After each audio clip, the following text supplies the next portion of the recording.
Low ತಿಪ್ಪೆ, ಏನ್ ಹುಡುಕ್ತಾ ಇದೀಯಾ? ನನ್ ತಲೆ ಬುಡೆ ಎಲ್ಲೋ ಕಳ್ದೋಗ್ಬಿಟ್ಟದೆ, ಅದ್ ಎಲ್ಲೈತೆ ಅಂತ ಹುಡುಕ್ತಾ ಇವ್ನಿ. ಇಲ್ಲೇ ಇದೆಯಲ್ಲೋ. ಅಯ್ಯೋ ನಿನ್ ತಲೆ, ಪ್ರತಿ ಭಾನುವಾರ ದಿವಸ ಬೆಳಿಗ್ಗೆ 8 ಗಂಟೆಗೆ ಟಿವಿ ಒಳಗೆ ರಾಮಾಯಣ ಬರ್ತದೆ. ಹಂಗೆ ದಿನಾ ಬೆಳಿಗ್ಗೆ ಈಟೊತ್ತಿಗೆ ನಮ್ಮ ಮನೇಲಿ ಒಂದ್ ರಾಮಾಯಣ ನಡೀತದೆ. ಅದೇನು ಅಂತ ಹೇಳ್ತೀಯ ನೋಡವಾ? ಓ, ಬಾಲುಗ್ ತಿಂಡಿ ತಿನ್ಸೋದು. ಹೊಟ್ಟೆ ಹಸ್ದ್ರೆ ಅವನಾಗೆ ಬಂದು ಊಟ ಮಾಡ್ತಾನೆ, ಅದಕ್ ನೀನ್ ಯಾಕೆ ಅವನ್ ಹುಡ್ಕೊಂಡು ಹೋಗ್ತೀಯಾ? ಚೆನ್ನಾಗಿ ಹೇಳ್ಬಿಟ್ಟೆ. ಅವ್ರ ರವಿ ಮಾಮನ್ಗೆ ಏನಾದ್ರು ಗೊತ್ತಾಗ್ಬಿಡ್ತು ಅಂದ್ರೆ ನಮ್ಮನ್ನೆಲ್ಲ ಸೇರ್ಸಿ ಬೆಣ್ಣಿ ತಟ್ಟಿ ಸುಟ್ಟು ಬಿಡ್ತಾನೆ. ಬಾಲು ಯಾವಾಗ್ಲೂ ಇದ್ದಿದ್ದೆ. ಎಲ್ಲಿದ್ಯಾ ನೀನು? ದಿನ ಬೆಳಿಗ್ಗೆ ನೀನ್ ಹುಡ್ಕೋ ಅಷ್ಟೊತ್ತಿಗೆ ನಾನ್ ಸಣ್ಣಗಾಗೋಯ್ತೀನಿ ಅಷ್ಟೇ. ಕೊಡು, ನಾನ್ ತಿನ್ನಿಸ್ತೀನಿ. ಅವನ್ ಎಲ್ಲಿದ್ದಾನೆ ಅಂತ ನನಗ್ ಗೊತ್ತು. ಕೊಡು. ಸರಿ ಬಾ, ಇಬ್ರು ತಿನ್ಸೋಣ. ನಡಿ ಮತ್ತೆ. ಬಾಲು, ಬಾಲಕೃಷ್ಣ, ಯಾಕಮ್ಮ ಮುಖ ಬೂದ್ಗುಂಬಳಕಾಯಿ ತರ ಆಗಿದೆ? ಬೂದ್ಗುಂಬಳಕಾಯಿ ಸಾರು ಮಾಡ್ಕೊಡ್ಲಿಲ್ಲ ಅಂತ ನೀ ಸ್ವಲ್ಪ ಗೇಟ್ ಹಾಕೊಂಡಿರ್ತ್ಯಾ? ನನ್ನೇ ಗೇಟ್ ಹಾಕೊಂತಾವನೆ. ಪುಟ್ಟ, ಆನು ನಾನು ಅನ್ನಲ್ಲ, ನೀನು ಅನ್ನಲ್ಲ. ನೀವ್ ಸ್ವಲ್ಪ ಗೇಟ್ ಹಾಕೊಂಡಿರ್ತ್ಯಾ? ತಿಂಡಿ ತಿನ್ನು ಕಂದ. ಬೇಡ ಕಂದ.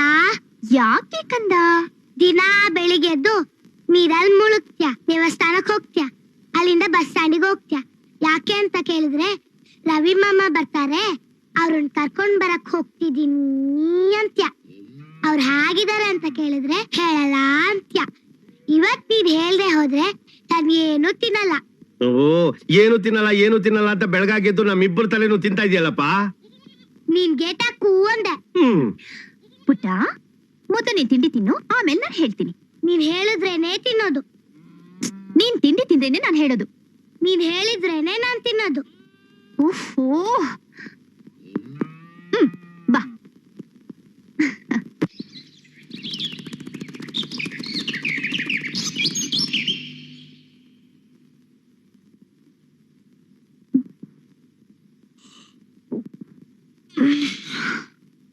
ಅರೆ, ಇವನಲ್ಲಿ ಬಾಲು.